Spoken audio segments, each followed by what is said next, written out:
বিশ্বনবীর কিন্তু টাকা পয়সা ছিল না জানেন, ছাগল চড়াতো, কাউবয়। মা মিন নাবিয়্যিন ইল্লা রাআল গানাম, ছাগল চড়াতেন। এরপরে খাদিজাতুল কুবরার স্টাফ হিসেবে, কর্মচারী হিসেবে ক্যারিয়ার শুরু করলেন। এরপর বিজনেস ম্যাগনেট হিসেবে শুরু করলেন। খাদিজাতুল কুবরার সাথে যখন বিয়ে হয়ে গেল, খাদিজাতুল কুবরা তাহেরা ওনার সব সম্পদের মালিক বিশ্বনবীরে বানায় দিলেন। আল্লাহ বলেন, তোমার তো কিছু ছিল না নবী, এই খাদিজার মাধ্যমে বিয়ে পড়িয়ে দিয়ে আমি তোমারে ধনী বানিয়ে দিলাম। আমার নবীর সাথে কথা কেমনে বলবেন, আমার নবীর সাথে ডিলিং কেমনে করবেন, আমার নবী ডাক দিলে কিভাবে সাড়া দেবেন, প্রত্যেক জিনিস চুলচেরা বিশ্লেষণ যেভাবে করে সেভাবে সাহাবায়ে কেরামকে আমার নবীর আদব শিক্ষা দিয়েছেন এবং বলেছেন, হে মুমিন, নবীর শানে যদি বিয়াদবি হয়, গুস্তাখি হয়, আমি কিন্তু তোমার সমস্ত আমল, তাহাজ্জুদ বলো, সদকা বলো, দাওয়াত বলো, ওয়াজ তাকরীর বলো, লেখনী বলো, সবকিছু তুলে আমি সমুদ্রে নিক্ষেপ করব, তুমি বুঝতেও পারবা না, তুমি টেরও পাবে না। আমি দুই একটা আয়াতের নমুনা দিলে আপনারা বুঝতে পারবেন। আমার আল্লাহ বলছেন সূরা হুজুরাতের মধ্যে, তারও আগে আগ থেকে শুরু করে দুই তিনটা আয়াত, আমার হাতে সময় নাই।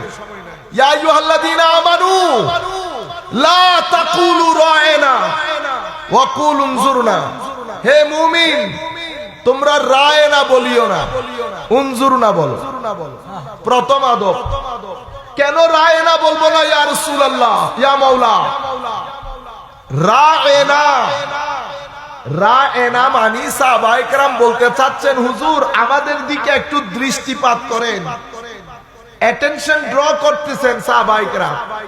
কিন্তু রায়নার আরো অর্থ আছে, তোর মধ্যে একটা অর্থ হচ্ছে যারা মেষ, ছাগল চড়ান তাদেরকে রাই বলা হয়। ওই হিসাবে যিনি ছাগল চড়ান, অর্থটা ওই দিকেও যায়।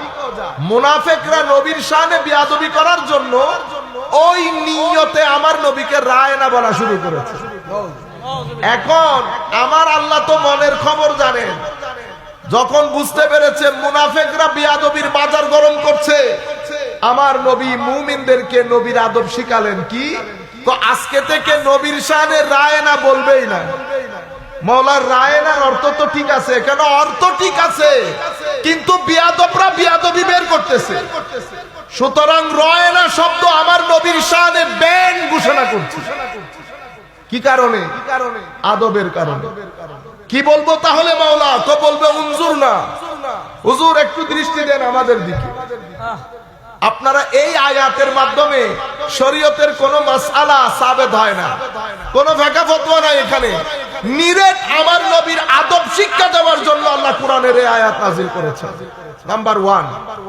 নাম্বার 2, আমার আল্লাহ বলছেন, ইনা আমানু ইস্তাজিবু লিল্লাহি ওয়ালির রাসূলি ইজা দাআকুম, হে মুমিন, তোমরা আল্লাহ এবং রাসূলের আহ্বানে সাড়া দাও যখন তিনি তোমাদেরকে আহ্বান করেন। সাড়া দেব দুইজনকে, আহ্বান করে একজনে। পৃথিবীর কোন গ্রামারের সাথে যায় এটা? পৃথিবীর কোন গ্রামার, বাংলা বলেন ইংরেজি বলেন, কোন গ্রামারের সাথে এটা যায় না। নাউন যদি দুইটা হয়, প্রনাউনের মধ্যে প্লুরাল হবে, দে হবে, হি হবে না।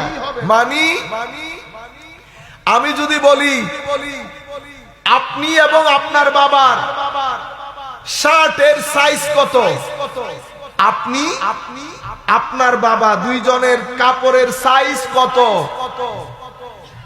আপনারা সাদা রং পছন্দ করেন না কালো, এটা বলবো, নাকি আপনি সাদা রং পছন্দ করেন না কালো, এটা বলবো? মানুষ যেহেতু দুইজন, বলতে হবে আপনারা। আপনি বললে শুদ্ধ হবে? শুদ্ধ হবে না। কেন?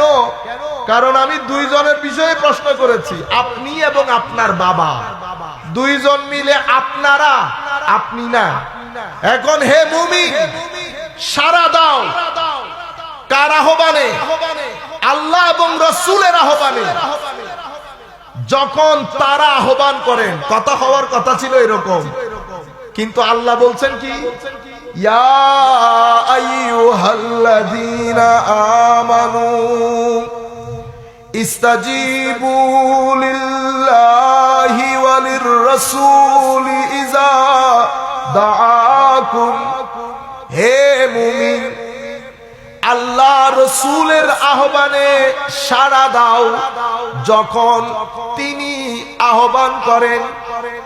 মওলা সাড়া দেব দুইজনের ডাকে, কিন্তু আপনি বলছেন আহ্বান করবেন একজনে। তো আমি কাউকে আহ্বান করি না, আমি কথা বলি শুধু নবীর সাথে। তোমার সাথে আমার কোনো কথা নাই। তোমার সাথে নবী কথা বলবে, আমার সাথে তোমার কোনো কথা নাই। নবী আহ্বান করা মানি আমি আহ্বান করা। সুতরাং নবীর প্রত্যেক কাজের মধ্যে আমিও শামিল আছি। সুবহানাল্লাহ।